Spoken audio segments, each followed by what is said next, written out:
What they didn't want you to know about Pope Leo XIV's rise. In the shadowed corridors of the Vatican, whispers often carried more weight than the grandest sermons. But among all the secrets guarded within those ancient walls, few were as closely held as the true origins of Pope Leo XIV. To the world, he was a humble bishop, a man of quiet piety plucked from obscurity to lead the Catholic Church. But those who knew the truth spoke of a very different story. A story of manipulation, hidden hands, and a carefully orchestrated ascent. Leo XIV's journey to the papacy did not begin in a serene seminary or a humble parish. It began in the smoky back rooms of powerful estates, where whispered agreements were sealed with ancient symbols. Even before he wore the bishop's robes, his path had been charted by a shadowy faction, a group of cardinals who believed in a church ruled not by faith, but by control. Among these secretive figures was Cardinal Serafini, a man whose influence stretched far beyond the Vatican's marble halls. Serafini saw in the young Leo a perfect vessel, a man with the appearance of humility, but who could be molded, guided, and, if necessary, controlled. Under Serafini's watchful eye, Leo rose swiftly through the church's ranks. Promotions came not as recognition of virtue, but as rewards for obedience. But Leo was not entirely ignorant of his patrons. He understood the game, even if he dared not defy it. In whispered prayers, he spoke of divine will, but in the darkness of his chambers, he wondered if he was a servant of God or a puppet of men. Each step forward felt like a step deeper into a labyrinth of secrets. Yet even those who thought they controlled Leo would soon learn that a pawn is only a pawn until it reaches the other side of the board. For beneath his humble facade, Leo harbored ambitions of his own, and those ambitions would collide violently with the plans of those who thought they held his strings. Unknown to Serafini and his circle, Leo XIV was a man who never forgot a face, never forgave an insult. As he climbed the church's hierarchy, he quietly built a network of his own, young priests loyal to him, loyal not because of fear, but because of his whispered promises of reform. His soft-spoken sermons hinted at change. His gentle advice spoke of a simpler faith. He became a symbol of humility to the public, but to those who looked deeper, he was a whisper of defiance. Yet even as he built his silent rebellion, Leo knew he was walking a razor's edge. One misstep, one whispered word in the wrong ear, and his own allies would turn on him. But to Leo, it was a game worth playing, for if he won, he would not just be pope, he would be a pope unlike any other. And while Serafini and his allies saw Leo as a pawn, they never imagined that this quiet, obedient bishop was quietly becoming a master strategist. He cultivated friendships in the shadows, whispered words of comfort to the disillusioned, and planted seeds of doubt among the loyalists of Serafini. Each whispered prayer, each humble bow, was not just an act of piety. It was a calculated move. For Leo, the church was a battlefield, but one where the weapons were not swords, but secrets. And as he rose, he became both a shepherd to the faithful and a wolf among the wolves. Leo XIV may have been a man of faith to the public, but within the sacred walls of the Vatican, his rise was a matter of strategy. The secret faction led by Cardinal Serafini did not operate alone. Beneath the marble domes and beneath the echoing prayers, another force whispered. A secret council of powerful nobles and wealthy merchants who saw in the church a tool, not a sanctuary. These were men who traded favors like merchants traded gold. They secured Leo's position not because they believed in his sanctity, but because they believed in his obedience. Letters were exchanged in ciphered texts, gold-crossed hands and threats were whispered where the choir sang hymns. But even as Leo accepted their help, he never forgot the chains that came with their support. He dined with them, smiled at their flattery, blessed their ventures, but he listened. In the confessional whispers of the powerful, he gathered secrets. and in those secrets he found his own power. Leo's advisors saw him as a figurehead, a saintly mask for their schemes, but in their arrogance, they underestimated him. He watched as they plotted, as they smiled and poisoned one another with polite words. He learned which cardinals feared disgrace, which merchants hid debts, which nobles held skeletons in their grand estates. Leo's greatest weapon was not his faith, but his memory.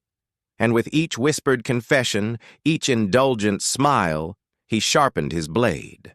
As Leo XIV rose, he began to build a secret network of his own. In the darkened halls of ancient monasteries, in whispered conversations among trusted priests, and in the shadows of forgotten chapels, a loyal circle gathered around him.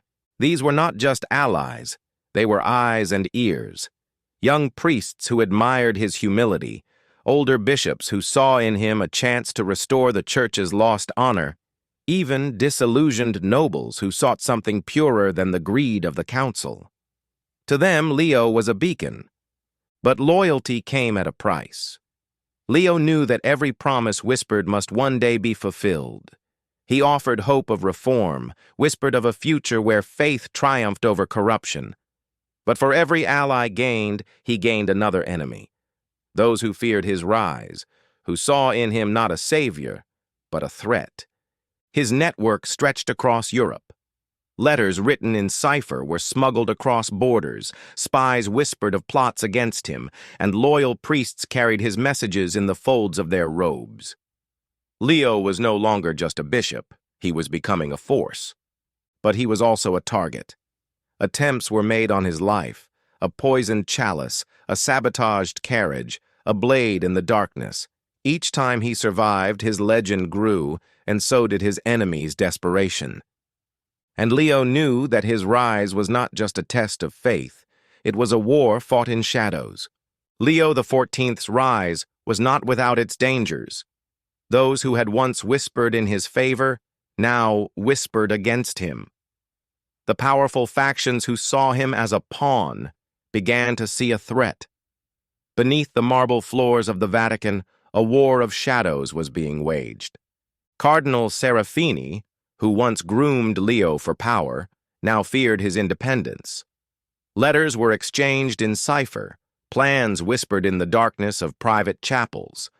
Poisoned wine, secret alliances, forged documents, all were weapons in this unseen war.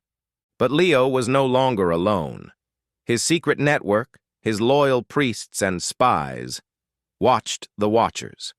He struck back, subtly, exposing secrets, whispering doubts, and turning his enemies against each other. Those who plotted against him found their names whispered in scandal, their allies turning cold. Yet Leo was not immune to betrayal. A trusted ally, Father Matteo, was found dead in his study, a confession torn and bloodied in his grasp. Whispers spoke of a dagger in the night, a warning to Leo. The Vatican's grand halls became a maze of suspicion, where faith was just another mask. Leo knew that his path to true power would not be paved with divine light, but with shadows. The whispers against Leo XIV grew louder, but so did his resolve. The Vatican was a city of marble and faith, but beneath its grandeur was a labyrinth of shadows. Plots were no longer whispered. They were spoken in hushed gatherings, behind the closed doors of candlelit chambers. Cardinal Serafini, who once saw Leo as a perfect pawn, now saw him as a threat. He gathered allies, bitter cardinals, disillusioned nobles, even hired assassins who would sell their blades for silver. Their plan was clear. Leo must be removed.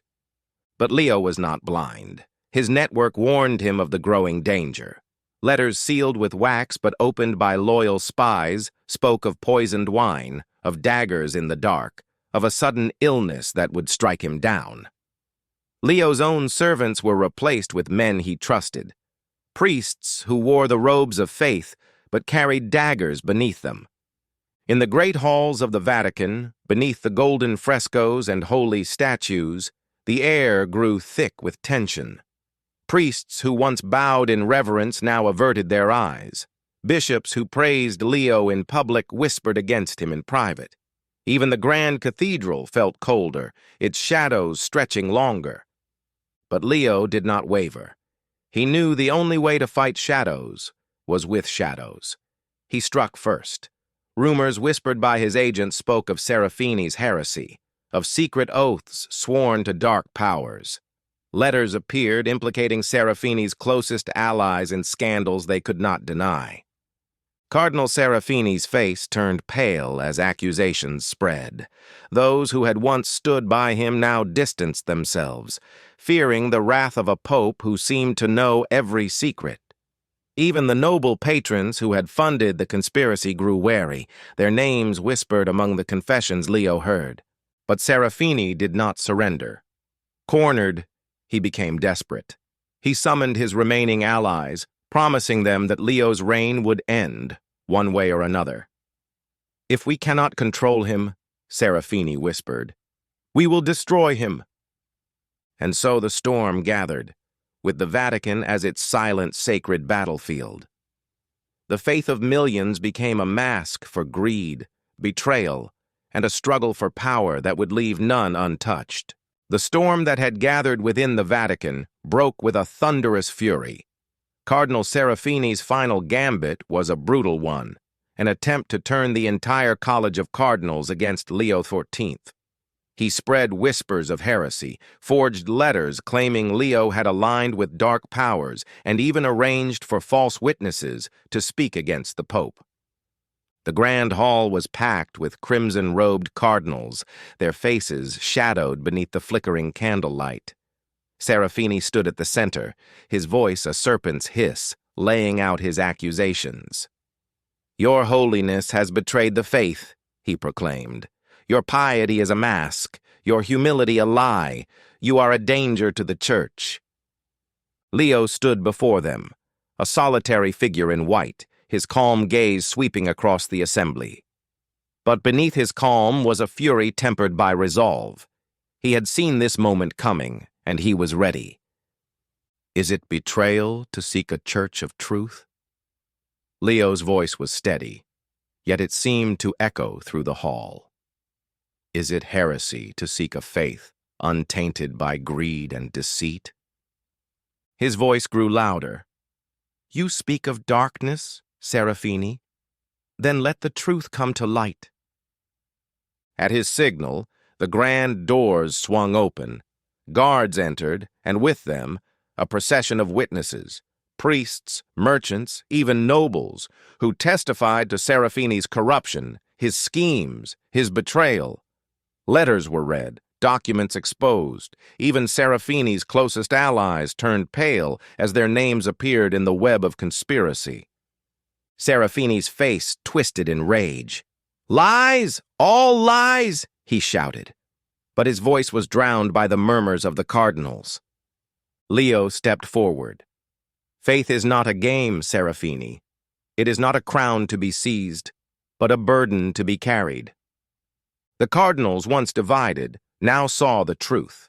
A vote was cast, and Serafini was stripped of his titles, his robes torn from him. He was led away, a man broken by his own ambition. But Leo's victory was not without cost. His enemies were humbled, but they were not destroyed. The shadows remained, though weakened, and Leo knew that in the Vatican, shadows never truly vanished. Yet he stood stronger. To the faithful, he was a hero. To his enemies, a specter. And in the hidden corners of the Vatican, his loyal network whispered of a pope who saw everything, who knew every secret. But as he knelt in his private chapel that night, Leo whispered a quiet prayer. "God grant me the strength to walk this path, for I am a shepherd in a den of wolves." And so ends the story of Pope Leo XIV.